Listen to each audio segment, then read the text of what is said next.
of Don Quixote. Again, it was written many years later. All right, so where I left us last time we were just introducing Sancho Panza in my discussion of this work here. And Sancho is first introduced in chapter 7, page 61 here, and I talked about his different character traits and the way in which the character of Sancho Panza is quite original for Cervantes, in that characters, squires were never presented really fully in these of literature and these works of chivalry, and these histories of these knights. And even if they were presented, they were not usually given much voice, nor were they presented to such a degree as Sancho is. Usually the lower classes as well, when presented, are presented negatively. But in the case of Sancho, he is a lower class character, and Cervantes presents him overall with a mixture of positive and negative qualities. He's clownish in many ways. He's ignorant in so many ways. He's quite downright stupid. But at other times, he has a great type of simple-minded wisdom. Now, sometimes people have historically in the past, authors have presented simple-mindedness or common sense, and perhaps you've heard this idea as well. A person who has common sense that's more valuable in a lot of ways than your book learning. Now, Don Quixote is an example of somebody who has immense book learning. Okay, that's all he does is learn from books all day long. But his common sense is pretty lacking, whereas Sancho Panza has plenty of common sense. But that common sense isn't enough to get him knowledge of things, of a lot of different things. He gets words wrong all the time, and it creates great comedy. He doesn't seem to have a very good sense about anything outside of his own limited experience. But he does have a type of wisdom. So again, some conflicting character traits there between Sancho Panza and between Don Quixote. And that is one thing that people like to write about when they talk about this story. And that's something that's on the quiz. What are some different things between these two? So I just outlined a couple of answers to that. But this is where we're first introduced to Sancho Panza here. And we talked about the way he looks and stuff like that. As we move forward a little bit, we see that he is deceived or deluded in the same way that Don Quixote is deluded. But he is deluded by someone else, by a person. And so the reason why he's delusional is because he's crazy enough to follow a crazy man. Even when he continually sees that he's crazy, he still keeps following him. So the crazy man, Don Quixote, deludes Sancho Panza into his journey. Sally is the way they call it, to go out and have adventures. And why does Sancho do this? In pursuit of money and power. And that's very much in the same way as Don Quixote there, because Don Quixote wants to be an emperor, okay? In one sense, that sense of power is something that Quixote appeals to him, but in another sense, it differs from Don Quixote in his quest, because Don Quixote wants fame in particular. He wants to be remembered. He doesn't really care about money. Even when they arrive upon money, Don Quixote is just like, no, I don't want this right here, and he gives it to Sancho. In that case, Don Quixote is willing to give up money and riches and stuff like that. So you see some similarities and some contrasts in the different reasons why they go on this quest here.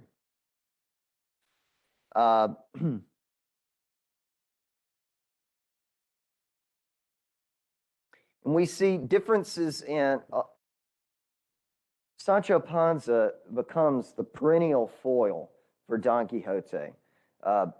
He's the fool in that anytime we see Don Quixote's crazy ideas pop up, these grand illusions of power and greatness and majesty.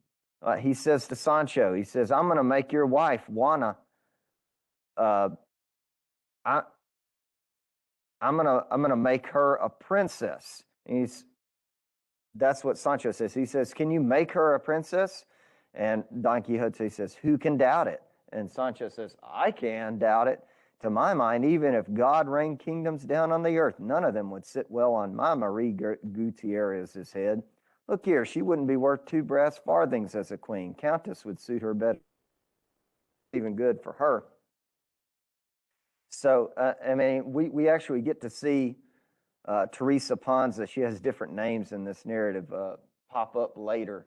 And it's really hilarious in book 2 whenever she does become, you know, a governess to his governor of that island. And it creates great hilarity. Okay, chapter 8. This is one of the first times where we see Panza and Don Quixote go out and actually have a battle, quote unquote. In that battle, quote unquote, Don Quixote sees these windmills, and it's one of the most famous scenes in the work of literature, Don Quixote battling windmills. And Don Quixote thinks that these are giants. And on page 63 there, Sancho says, what giants? Well, those giants you can see over there. So you see very clearly the delusion of Don Quixote.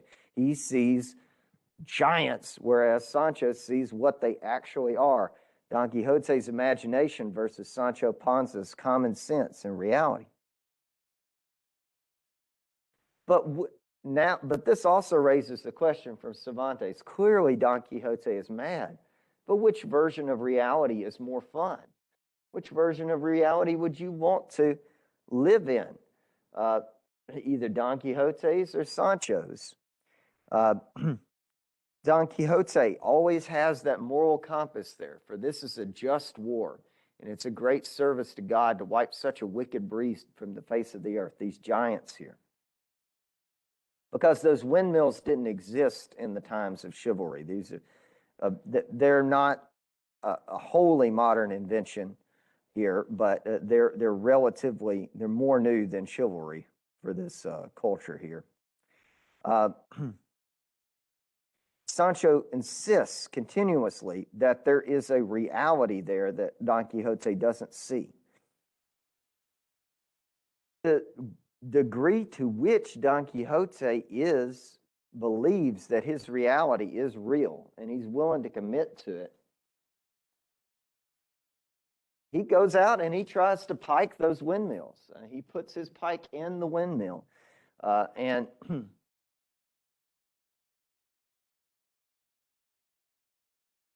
it shows his courage. You got to have, in one sense, it shows his delusion and his craziness.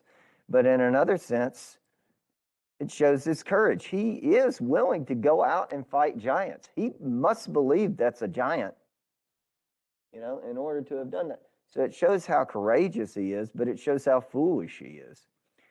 Here's a cartoon here. Sancho back here. Don Quixote says, we're going to fight these windmills. And Sancho says, would you look at the time? I got to run. But good luck with that windmill thing. Here's a famous painting by Gustave Doré right here of Don Quixote and Rocinante being lifted up by the windmill here. Sancho back in the background. No! Yeah. It's hilarious. Don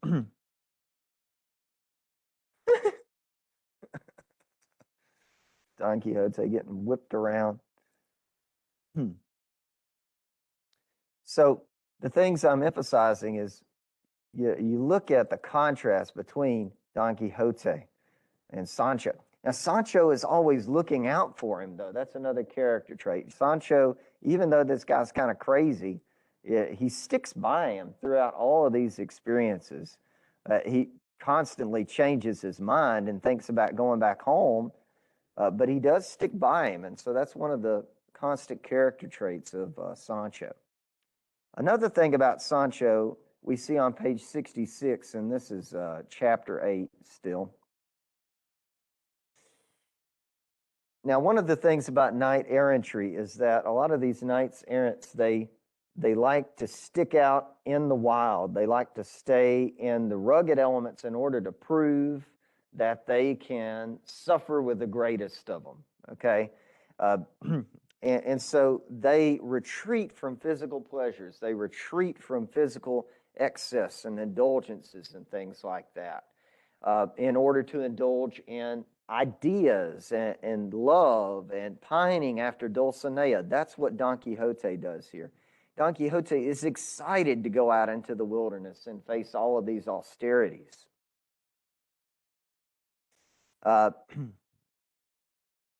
But Sancho, we see Sancho coming out there. He spends his time, he is portrayed as self-indulgent. He's quite the opposite of Don Quixote. He loves to eat. Sancho Panza constantly complains about not having enough food.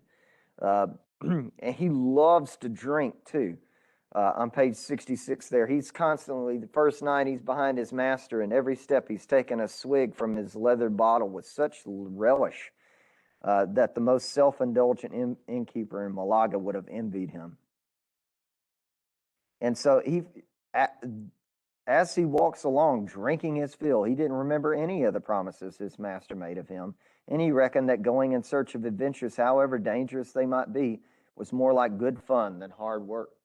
So this is a pretty important passage when you're trying to understand where Sancho Panza is coming from in this whole scheme right here. Because, I mean, why does he stick around with this guy here? Well, it's more fun than out there in the fields working, you know, in one sense. And in another sense, he's constantly deluding himself with drink and excess and indulgence and stuff like that. So he spends the night out under the trees like Don Quixote does, but he forgets all about it, you know, because he's so wasted. Don Quixote doesn't sleep all night long thinking about Dulcinea, trying to live the life that the knights errant in his books lived, pining over his lady. Oh, I miss you so much, Dulcinea. But Sancho Panza, with his stomach full and not of chicory water either, slept right through until the morning. And his master hadn't called him, he would have kept sleeping. So that's a key contrast between the two, is this materialism of Sancho Panza versus the idealism of Don Quixote.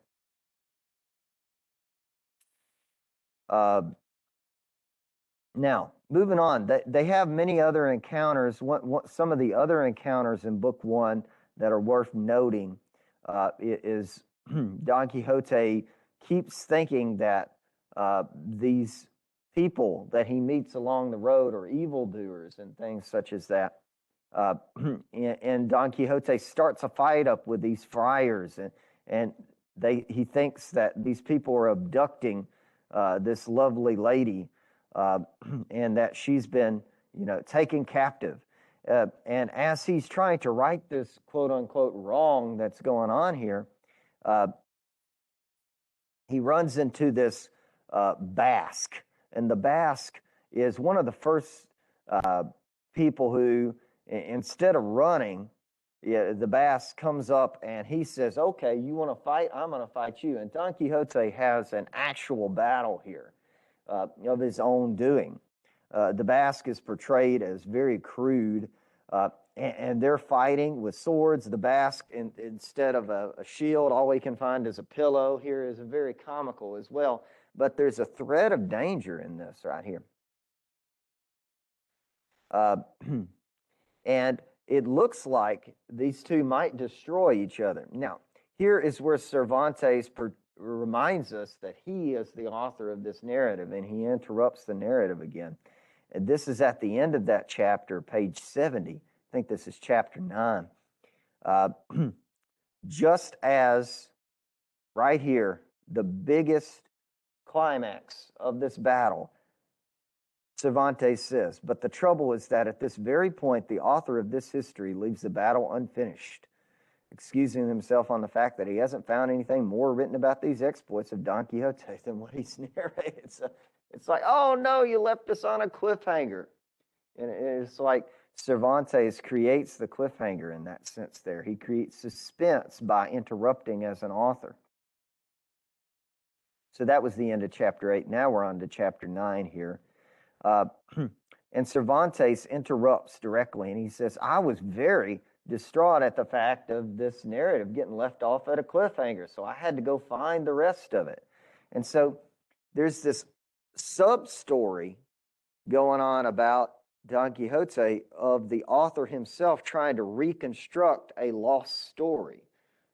So there's this idea of trying in search of adventures. Don Quixote is going out in search of adventures in strange places, but Cervantes too is going out in search of adventures, but his adventures are Don Quixote's adventures.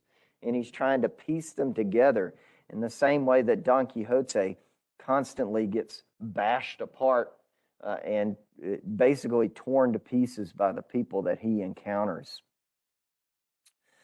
So there's a lot of splitting in this narrative. There's a lot of split identities and stuff like that. And so the work speaks to this fact that it asks this question, is in fact human consciousness, is our experience of reality, is it all unified or is it separate? Is it distinct? Can we say that I am really one person? Can we say that when we're reading a book that it all makes coherent sense, that it all fits together? And all of this is exemplified by Don Quixote and its fractured consciousness, and also by the narrative itself and the way that it's fractured. And this is where we're introduced to, well, we were already introduced to Said Hamet Bengali, but there's a further, abstraction introduced in this narrative right here. I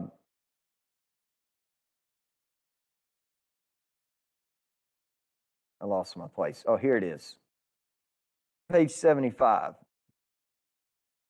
So, history of Don Quixote. He finds in the Arab market, history of Don Quixote de la Mancha written by Cid Hamet Bengali, an Arab historian. So he finds somebody in the marketplace to translate the narrative for him. And he wants him to do a faithful translation. And this guy translated it for him.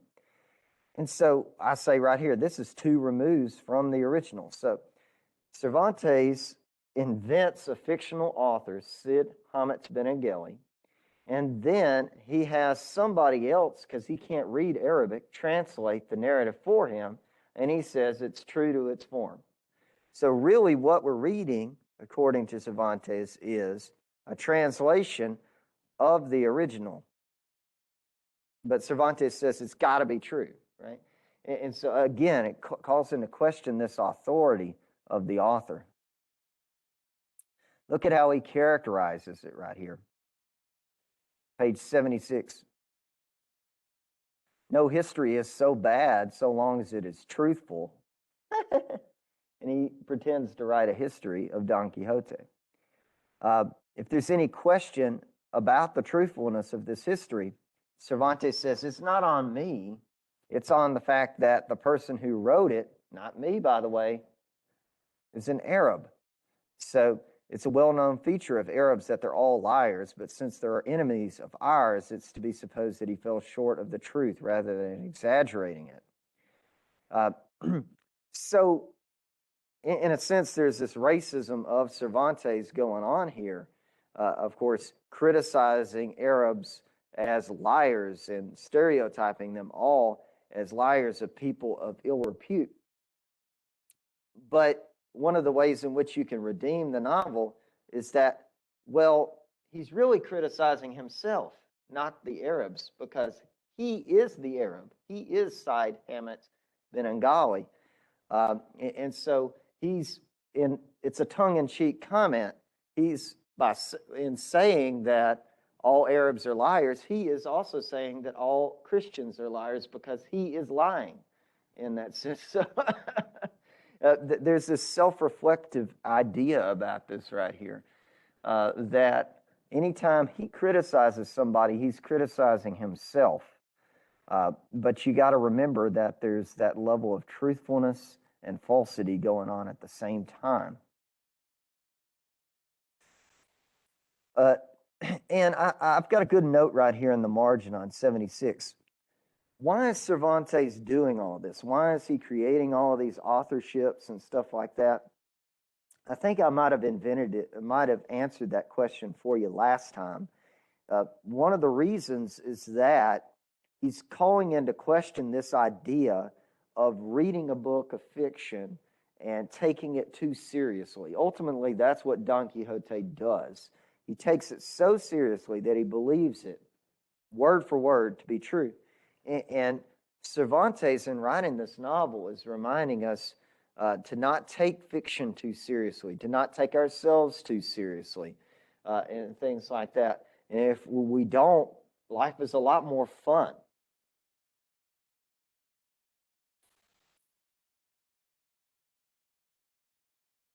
Okay, moving on a little further. You see, of course, another way that Sancho contrasts with Don Quixote, he can't read or write. Clearly, contrasts with the well-read Don Quixote. As we move through chapters 11 through 13, I had you to read some sections of those. We see more character traits about Sancho and Don Quixote on page 83, chapter 11. One of the things is that Don Quixote, in this part right here, he says, "Come, sit with me.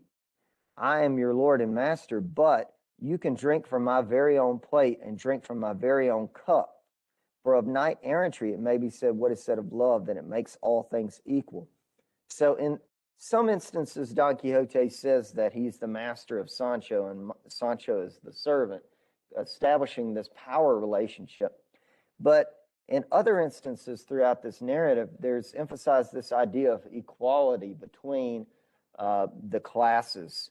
And I would say that in the case of Don Quixote and Sancho Panza, it talks a lot about friendship and how friendship can go between classes and how that type of friendship can be just as sincere as any other type of friendship. And there's this idea of equanimity between people, regardless of how poor they are or how educated they are, or equality, I should say. They sit down and they eat together. And they run into these goat herds in this chapter. And this is the beginning of the chapter, is what I asked you to read here, where he talks about the golden age. And we see characterized his ideal of what the world should be like on pages 84 through 85. A world where there are no arguments, or there's only peace, there's only friendship, all harmony. That's how he thinks the world should be, in contrast to the way the world is now on page 85, which is full of fraud, deceit, and malice, and justice kept within our own bounds. In this detestable times of ours, no maiden is safe. And so now we need knights errant in order to defend maidens, to protect widows, and succor the orphans and the needy. So when you see passages like this, it reminds you why Don Quixote is doing what he's doing, and it establishes it as something that seems worthwhile in some ways. But Cervantes, ever showing us the two contrasts of reality and a fiction, whenever Don Quixote tells this to these illiterate goat herds that he's with, they look at him dumbfounded. And they look at him as if, what in the world are you talking about? They have no idea what he's talking about. So his speeches, the way Cervantes presents them makes them absurd. Because who would live like that in nowadays? There's no way to do that. Okay. And I think I'll end our thought with a couple more thoughts here, our class today. One of the things I want to end our discussion with, I think I'll have to skip over that discussion of Marcella and Grisostomo for today. But I would like to talk about, I think, chapter 22 real quick, and what goes on in that. And in chapter 22, what I asked you to read in there, Don Quixote frees these prisoners, okay? And he runs into these prisoners who all tell him false stories and sweet little nothings about why they're in prison and why they're doing what they're doing, and in short, present themselves in a very pitiful way. And Don Quixote, the way that he is, whenever somebody tells him a story, he believes it, whether it's fiction or not. And all of these prisoners say, I'm not guilty, or this is the only reason why I'm here, and he believes them. And because he own code of conduct, this is how we should live our lives to help people who are in need, who are suffering. These prisoners are suffering pretty badly. Maybe they deserved it, and they probably did. But he demands that they be released for that reason. And because he does, they have to go into hiding and get beat up pretty bad and everything, which happens to him all the time. But we see again the contrast between his moral code versus the moral code in the real world. The reason why he gets beat up, and this is why I'm going to emphasize this particular passage, is because he trusts these prisoners to act well once he released them. He trusts that once you do good to somebody, that they're going to do good to you in return. And because he trusts that people will act that way, that's what gets him into trouble, because these criminals beat them up and take all their stuff. Okay, I think that's about as far as I can get for today, but I do want to anticipate, we're starting to read part 2 of Don Quixote, and you got to remember that part 2 was written a very long time after part 1 was written, and it's very self-reflexive. Don Quixote hears, what? Somebody wrote a story, wrote book 1. Book 1 went out among the masses, in reality, was read by all kinds of people and was loved. And now Don Quixote's getting this notion in his ear, what? Somebody wrote about me? And it's really interesting how he interacts with his own idea of being a fictional character. And so we'll start talking about that next time, my friends. Any questions for me? Make sure you look at the syllabus. You'll see what to read. We'll talk to you later, my friend.